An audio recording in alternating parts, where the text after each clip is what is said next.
I think a question that many of us dance around but rarely openly answer is, to what degree are women responsible for feminism? The answer is an integral one, I think.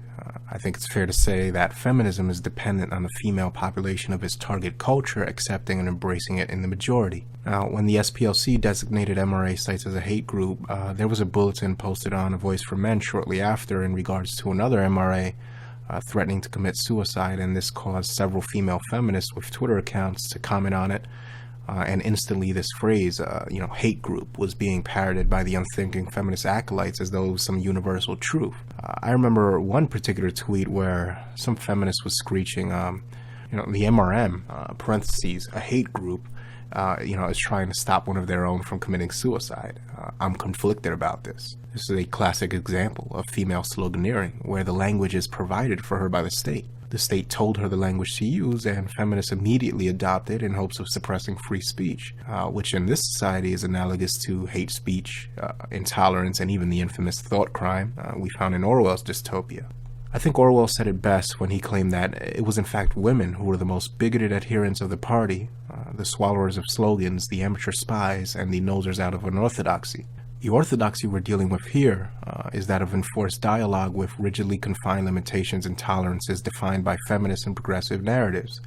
They tell you what you can and can't criticize, and when these boundaries are breached, we have state institutions regulating these free speech event horizons and labeling anything but the status quo as hate speech. When feminists, posing as moderates, highlight the men's movement's aversion towards working with feminists, it is in effect an attempt towards the quelling of our movement altogether, since the feminist narrative is of course inherently structured to silence male dissent. If we are to make the distinction between women and feminists, the distinction must also be made that women are the tool with which feminism and the state tyranny that follows it are implemented. Now, this may be an unpopular claim to make, and in making it, I claim it to be not necessarily reflective of others in the men's movement, but women are, in my opinion, inherently feminist-minded as a whole. The fact that modern feminism has had its genesis in the West and has been exported to developing Asian and Indian cultures and nationalities with essentially the same textbook phases of rapid and ubiquitous female embracement speaks volumes, in my opinion. I mean, so long as you correct for cultural idiosyncrasy, the manner with which women accept feminism stays the same across cultural lines. You'll see a male political elite promote feminism as female advancement. You'll see domestic violence campaigns and no-fault divorce laws instituted as fundraising campaigns for the facilitation of female divorce and desertion of the home. You'll see men portrayed as inherently violent. And women in particular like that last little tidbit, since psychologically it justifies the deception, theft, and violence they're about to unleash upon men with their newfound state power. And then they go about systematically destroying fatherhood, society, and their respective nations from the inside out. The war against feminism is one which will inexorably be fought, where our targets will have been carefully aligned by feminists with the interests of women. In other words, we're going to be fighting against female privilege, which will be passed off as basic female human rights. Things like abortion, birth control, breast cancer screening, affirmative action, all of these at one time or another have been assigned under the purview of women's rights. But a right to opt out of parenthood, or male birth control, and prostate cancer research and screening are conspicuously absent. Such is the result of the equality between the sexes that feminists seek. If Western society professes that human rights are innate and inviolable, then clearly it would make sense that to give one group of human beings access to these so-called rights, as feminists refer to them, based on female biology, without extending to men rights of equal and comparable quality, is in fact a blatant discrimination against men based on our innate biology, which of course is exactly what feminists purport to fight against. This boils down to the fact that for women, their ultimate concern and priority lies in their own safety. It's that simple, and anybody's fundamental human rights, or due process, or financial, physical, and emotional security, indeed, even if someone's freedom and life hangs in a balance, it matters nothing to the biological imperative of access to safety and provision and comfort. Because female safety is the prime biological directive, they simply do not care about a free society. Freedom is male invented, built, copyrighted, bought, and paid for in blood. Freedom is male. Find me a woman that understands that although rape is a horrible and vicious crime, that rape shield laws deprive men of their due process. Find me a woman that understands this. If you manage to do this, and odds are you can't, well then go ahead and find me large groups of women fighting against rape shield laws in favor of men, and that I guarantee you that you won't find. The biological directive tells them that if they support due process, then the chance exists that one day They, in fact, might be raped, and that rapist could possibly, in a free and open society, work the system and use due process to get away with it, and women will never support this in any large number, ever. It's not the fact that women want to be safe that I take issue with.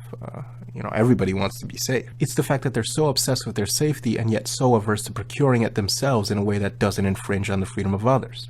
Now, in regards to biological compulsions, I'm just going to go ahead and say that I don't care.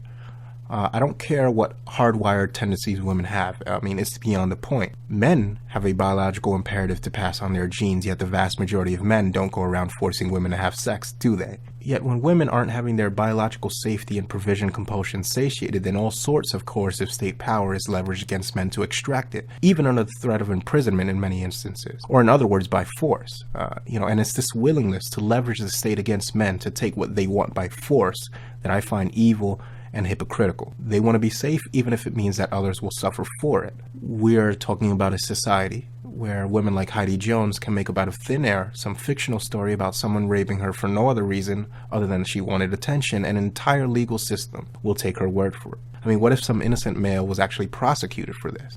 Scratch that. How many innocent men have been and are being prosecuted for false rape accusations right now? Would feminists, who claim to support equality between the sexes, support an honest inquiry into the prevalence of false rape accusations and how they negatively impact innocent men? No. And neither would women as a collective.